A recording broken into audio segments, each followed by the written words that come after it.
여러분 메리 크리스마스입니다. 우리 아까 예배 시작할 때도 함께 인사했는데 이 기쁘고 행복한 인사를 우리 다시 한번 우리 주위에 계신 교우들에게 함께 했으면 좋겠습니다. 메리 크리스마스. 네, 우리 온라인 영상으로 예배드리는 여러분도 메리 크리스마스입니다. 그렇습니다, 여러분. 메리 크리스마스, 즐거운 성탄은 참 기쁜 날입니다.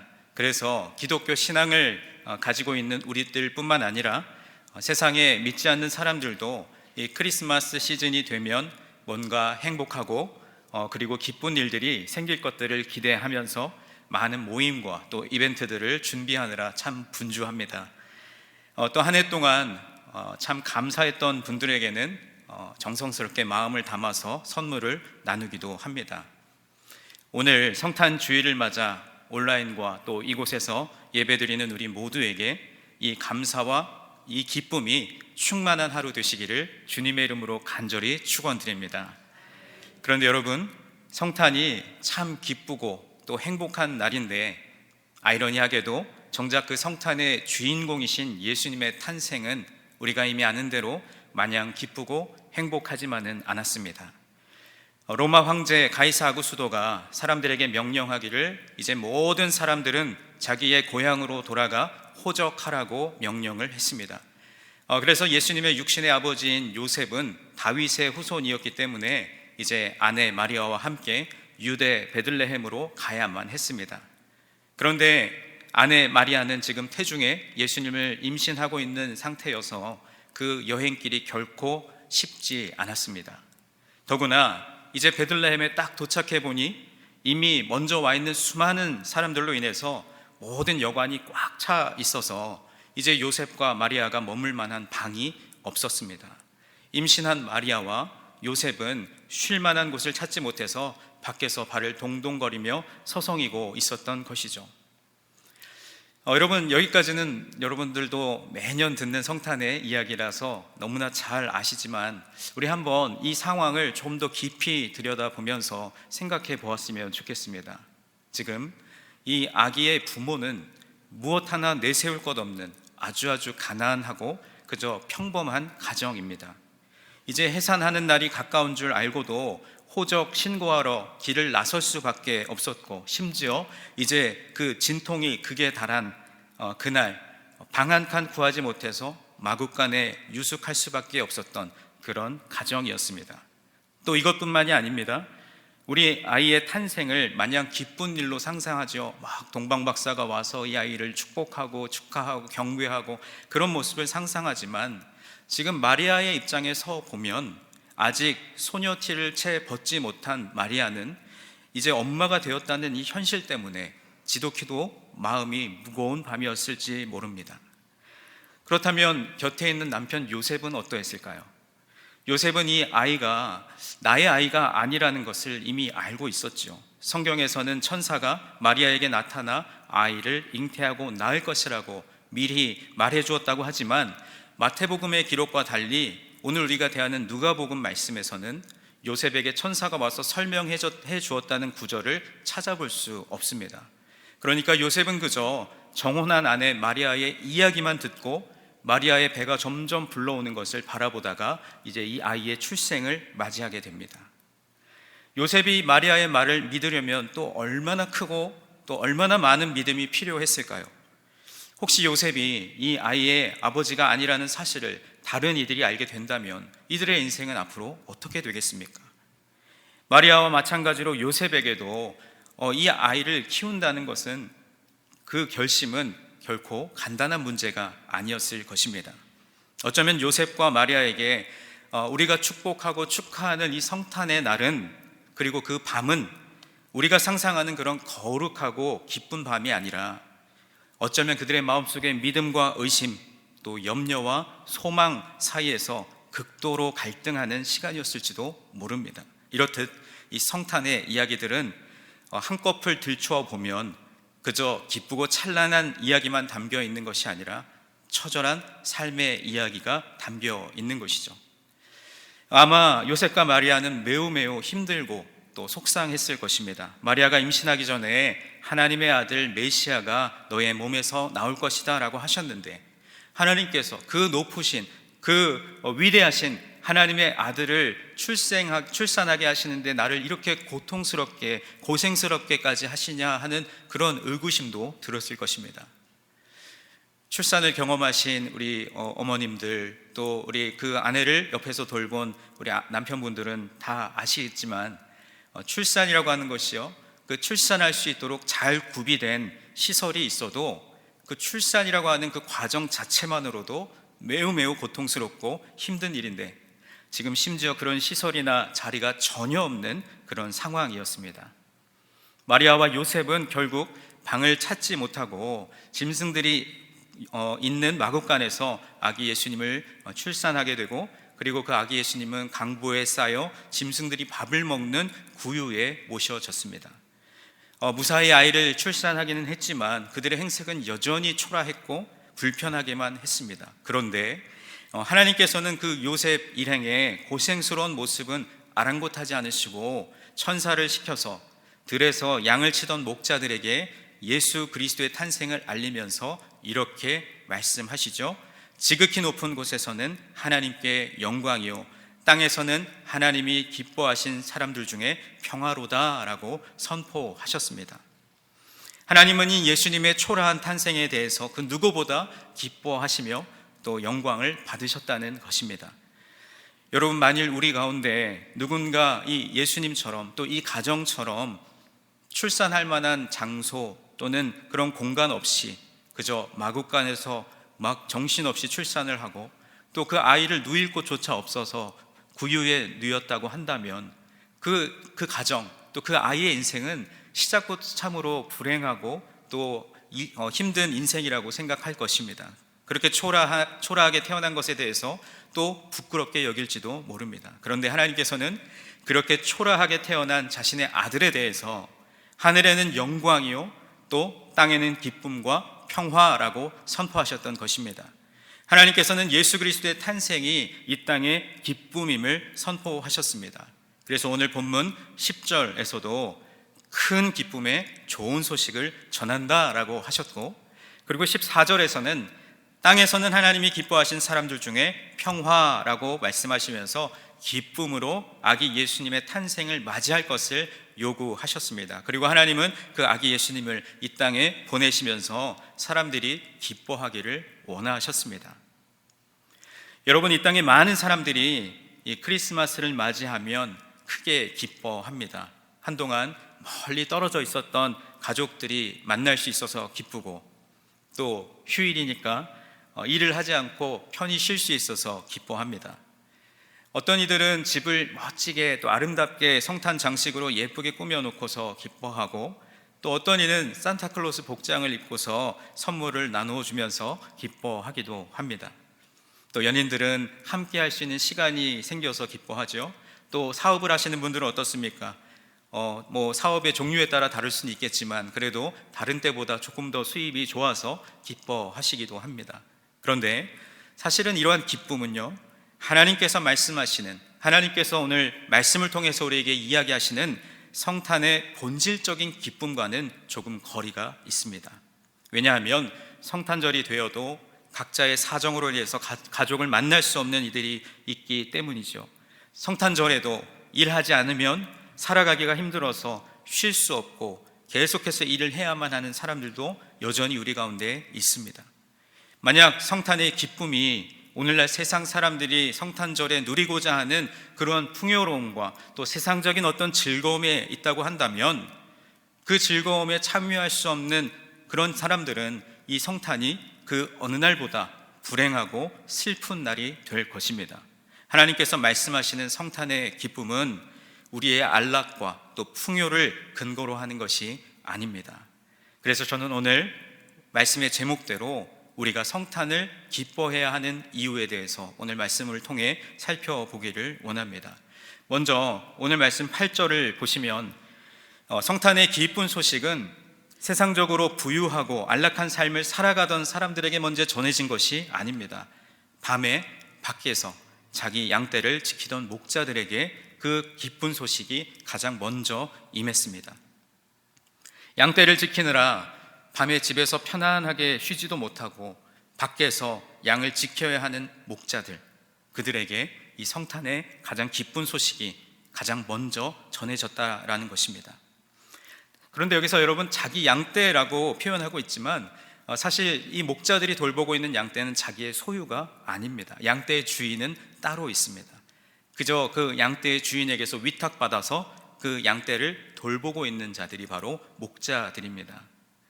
그리고 목자들은 당시에 천시되었던 직업입니다. 양떼를 돌보면서 밤낮으로 함께 하다 보니까 힘들 뿐만 아니라 몸도 그리고 옷도 더러워집니다. 더구나 일반적으로 목자의 일은 당시에 부정한 일로 여겨졌습니다. 왜냐하면 목자들이 양떼를 돌볼 때 하는 일 중에 대표적인 것이 바로 그 양들이 새끼를 낳을 때 돕는 것인데, 그 일을 하다 보면 자연스럽게 몸에 그 피를 묻히게 되기 때문에 결코 정결한 상태를 유지할 수가 없었습니다. 그러니까 당연히 제사도 드릴 수 없었습니다. 종교적으로 부정한 사람들이 바로 목자들이었습니다. 그런데 하나님께서는 그런 목자들에게 가장 먼저 이 성탄의 기쁜 소식을 알리셨습니다. 그리스도 주가 이 세상에 태어나신 이 기쁜 소식을 세상의 시선으로 볼 때에는 가장 연약하고 초라한 이들에게 가장 먼저 알리셨던 것입니다. 그렇다면 우리가 이 2022년의 성탄절을 맞이하면서 우리가 진정으로 기뻐해야 하는 이유가 무엇인지 오늘의 말씀 속에서 살펴보기를 원합니다. 먼저 첫째로, 예수님은 모든 사람을 구원하시기 위한 구세주로 탄생하셨습니다. 다 함께 저를 따라서 읽어보실까요? 예수님은 모든 사람을 구원하시기 위한 구세주로 탄생하셨습니다. 할렐루야.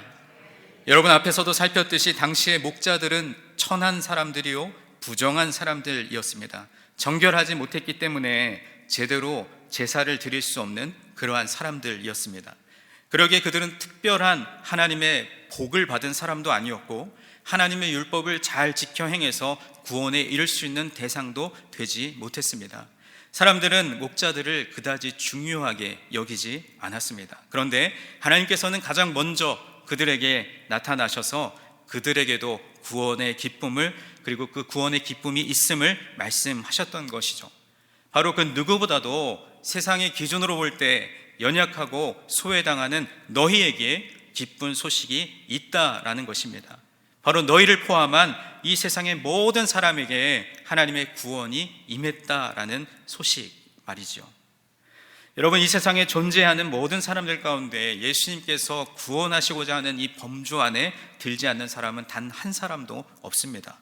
예수 그리스도께서는 어떤 상황과 환경에 있든지 그들을 구원하시고자 이 땅 가운데로 오신 줄 믿습니다. 로마서 3장 23절은 말씀합니다. 모든 사람이 죄를 범하였음에 하나님의 영광에 이르지 못하더니. 모든 사람에게 죄가 있음을 말씀하고 있고, 이 사실로부터 예외될 수 있는 사람은 단 한 사람도 없습니다. 당시의 목자나 또 제사장이나 임금이나 결국은 하나님이 바라보실 때는 모두 다 죄인이었다는 사실입니다. 오늘날 저와 여러분도 마찬가지입니다. 오늘 이 시간 우리가 말끔하게 정돈된 모습으로 이 자리에 나와 앉아 있지만, 사실 우리 내면에 감출 수 없는 죄가 있지 않습니까?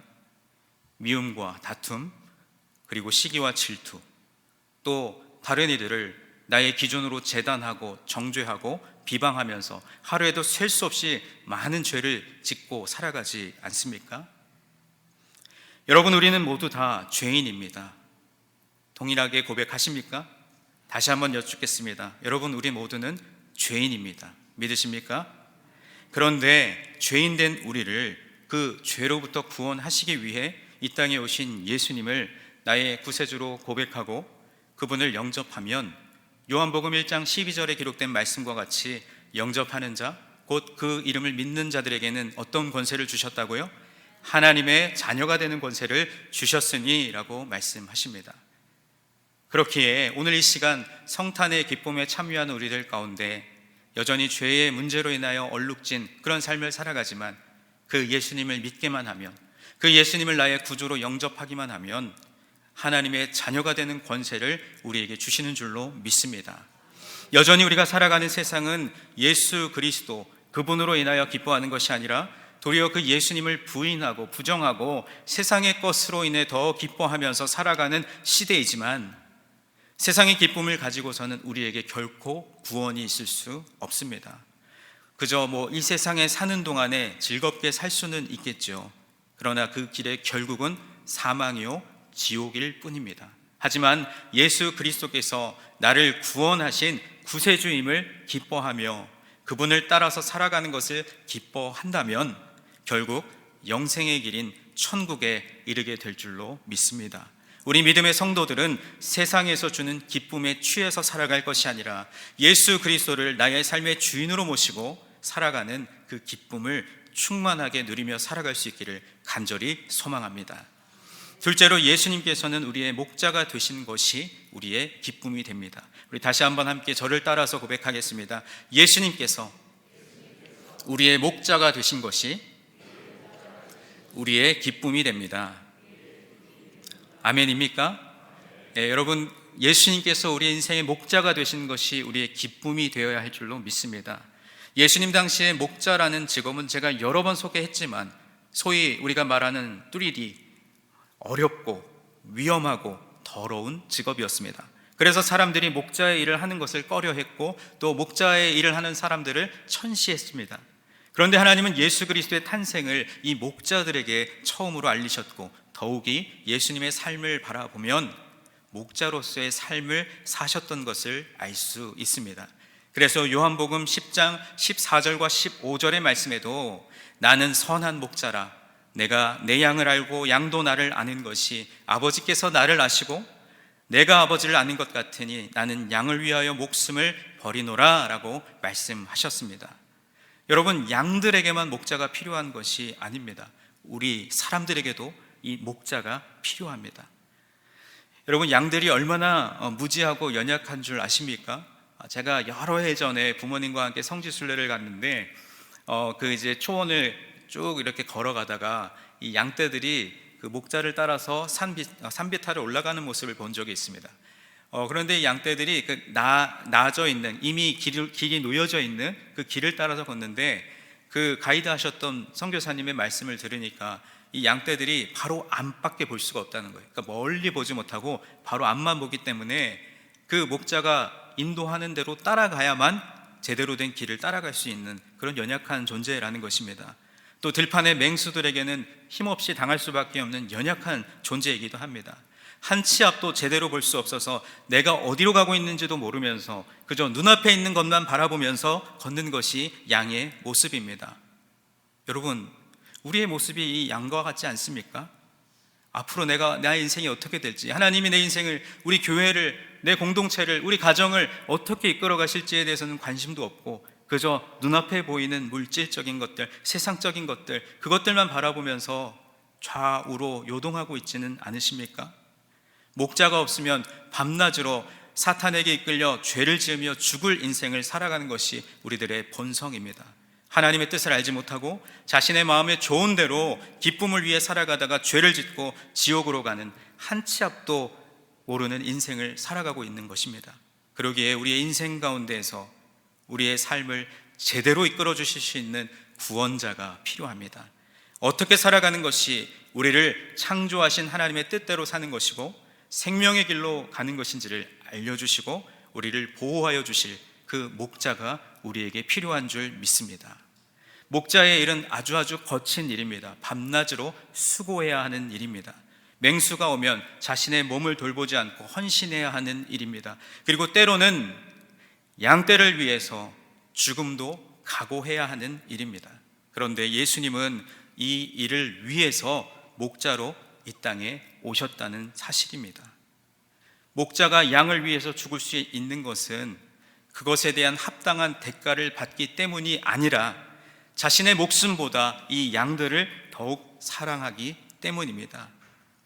예수 그리스도께서는 저와 여러분을 사랑하십니다. 믿으십니까? 우리를 참된 생명의 길로 인도하시기 위해서 이 땅에 오셨습니다. 믿으십니까? 예수님께서 이 땅에 오시지 않으셨다면 우리는 악한 영에게 속아 죄를 짓고 끝내 사망에 이르게 될 그런 인생인데, 이제 목자 되신 예수님을 따라 구원의 길을 따라갈 수 있게 되었으니까 예수 그리스도의 탄생을 기뻐하는 것입니다. 그 거칠고 그 험난한 일들을 우리를 위해서 감당하신 우리의 목자 되신 그 예수 그리스도의 탄생을 기뻐하는 성탄절이 되시기를 간절히 소망합니다. 마지막 세 번째로 성탄의 기쁨을 함께 나눌 수 있는 것이 우리의 기쁨이 됩니다. 여러분, 우리가 성탄을 기뻐해야 하는 이유는 이 기쁜 소식을 이웃에게 전하고 또 나눌 수 있기 때문에 기뻐하는 것입니다. 여러분, 우리말 속담에 왜 그런 말이 있지 않습니까? 슬픔은 나누면 절반이 되고 기쁨은 나누면 배가 된다라는 말이 있잖아요. 성탄의 기쁨은 우리 이웃과 더불어 나눌 때 그 가치, 그 정수가 더 빛을 발하게 됩니다. 예수님께서 바로 당신을, 바로 너를 구원하시기 위해서 이 땅에 오셨다는 이 놀라운 소식을 우리의 말과 우리의 행실로 전할 수 있는 것이죠. 바라기는 오늘 우리의 성탄절이 여러분 이곳에 모여있는 함께 예배하는 우리들만 기쁜 그런 날이 아니라 거기에 그치지 않고 아직도 이 기쁘고 이 복된 소식을 듣지 못한 많은 이들에게 이 성탄의 기쁨을 나누고 전할 수 있는 우리 모두가 되기를 간절히 소망합니다. 여러분, 크리스마스 하면 빼놓을 수 없는 것이 무엇이 있을까요? 여러분, 이렇게 머릿속에 성탄절, 크리스마스 하면 여러 가지 이미지들이 떠오르실 것입니다. 조금 우리 기독교적인 내용에는 적합하지 않을지 모르지만 우리 아이들의 시선에서는 저희 집에 이제 6살, 4살 아이들이 이 성탄절이 아직 뭔지 잘 모르고 예수님이 태어나긴 하셨는데 왜 태어나셨는지 아직 잘 모르고, 물론 선생님들로 통해서 들은 이야기 때문에 우리를 위해서 오셨어요 말은 하지만 아직 이 아이들이 그것을 온 인격으로 고백하고 경험하지 못한 것이죠. 이 아이들에게 중요한 것은 두 가지입니다. 산타클로스 할아버지가 오늘 밤에 다녀가실까? 그리고 내가 원하는 선물을 받을 수 있을까? 그것이 이 아이들에게는 간절한 기다림입니다. 참 안타깝게도 이제 6살에서 7살로 되어가는 저희 첫째는 이제 벌써 산타의 존재를 믿지 않습니다. 그래서 아빠 언제 선물 갖다 놓을 거야? 계속 저한테 물어보고, 제가 요즘 정신없어서 쇼핑몰 갈 시간이 없는데 어제 부랴부랴 그래도 우리 아이들의 동심을 깨면 안 되지 해가지고 타겟에 가서 선물을 사려고 갔더니 휴일이라서 문을 일찍 다 닫았더라고요. 그래서 그냥 예수님 오신 것을 먼저 기뻐하고 선물은 나중에 전해주려고 합니다. 근데 이 산타클로스 여러분, 이 유래를 여러분 아시죠? 4세기경에 터키에 해당하는 미라시라는 곳에 성 니콜라우스라고 하는 주교가 살았습니다. 니콜라우스는 남몰래 선행을 많이 했다고 해요. 한 번은 너무나 가난해서 결혼하지 못하는 세 자매의 집이 있었는데 이 성 니콜라우스 주교는 이 세 자매를 도와주기로 결심하고 아무도 모르게 금 주머니를 그 집 굴뚝으로 떨어뜨렸다고 합니다.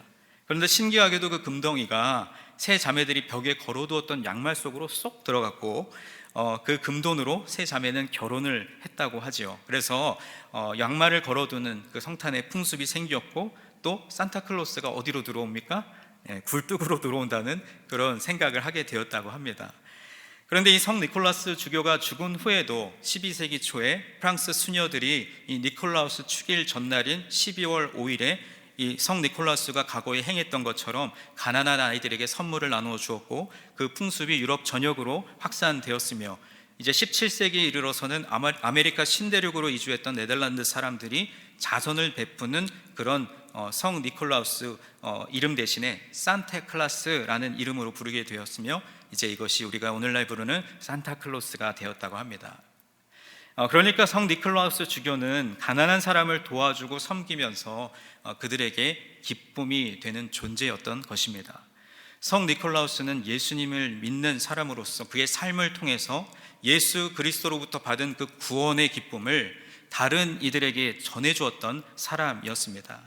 그러니까 여러분, 이 성탄의 계절은 하나님께서 우리에게 주신 구원의 기쁨과 감격을 이웃들에게 나눌 수 있는 복된 시간인 줄 믿습니다. 이것이 우리가 진정으로 우리에게 임한 이 성탄을 기뻐해야 하는 이유인 줄 믿습니다. 여러분, 이제 말씀을 맺으려고 합니다. 성탄은 하늘에는 영광이요 이 땅에는 큰 평화가 되는 놀라운 사건입니다. 하나님의 구원과 사랑을 드러낸 사건이기 때문에 하늘의 영광이 됩니다. 그리고 땅에서는 모든 사람들이 죄로부터 해방받는 그 구원에 이르게 되는 기쁜 소식입니다. 하지만 그 일을 위해서 제가 서두에서 설명드렸듯이 이 땅에 오신 아기 예수님의 그 가정의 그 형편은 우리가 생각하는 것처럼 막 칭송을 받고 아주 잘 예비된 어떤 왕궁에 오신 것이 아니라 낮고 천한 마국간에 구유에 놓이셨던 예수님, 그리고 실제로 이 땅에 오셔서 가난하고 병든 자들을 위로하고 회복시키는 그 일을 감당하기 위해서 궁극적으로는 온 인류의 죄를 대신 지시는 그 십자가의 형벌을 받기까지 우리를 향한 자기의 사랑을 확증하셨던 그 주님께서 오늘 저와 여러분에게 성탄의 기쁨을 충만하게 하실 줄로 믿습니다. 또한 우리도 목자 되신 예수 그리스도를 따라가며 천국 영생의 길로 나아가기를 원합니다. 혹여나 이 성탄의 계절에 여러분의 가족들을 만나는 것이 기쁨이지만 한번 생각해 보시기를 바랍니다. 내 가족 중에 아직도 이 기쁘고 복된 이 복음을 듣지 못한 내 자녀들 또는 내 친척들이 있다면 그들에게 당신의 죄를 해방하시고 구원하시기 위해서 이 땅에 예수 그리스도가 우리의 구세주로 오셨습니다라고 하는 이 분명한 메시지를 전하지 못한 분이 계시다면 그들에게 그 메시지를 전하며 그저 선물만 전하는 것이 아니라 이 기쁘고 복된 소식을 전하며 나누는 그러한 하나님의 자녀들이 되시기를 바랍니다. 또한 예수 그리스도의 삶을 우리가 따라 살아가며 그 목자의 인도를 따라 한치 앞도 내다볼 수 없는 그 양떼들이 졸졸졸졸 따라가는 것처럼 내가 이 세상에서 가진 것도 있고 아는 것도 있고 할 수 있는 것들이 있지만 그러나 그 모든 것들을 주님 앞에 내려놓고 주님께서 인도하시는 대로 따라 살겠습니다 라고 하는 믿음과 결단이 우리에게 있을 때 하나님은 우리의 인생의 주인 되셔서 저와 여러분의 삶을 인도하실 뿐만 아니라 영원한 하나님의 나라 천국에 이르게 되는 천국 영생의 소망을 우리 안에 품게 하실 줄로 믿습니다. 여러분, 세상에 속한 사람들처럼 나 자신이 중심이 되는 성탄절이 아니라 예수 그리스도의 기쁜 소식이 그리고 다른 이들을 기쁘게 하고 구원하는 귀한 일들이 저와 여러분에게 충만하게 가득하게 경험되는 오늘 성탄 주일이 되시기를 주님의 이름으로 간절히 축원드립니다.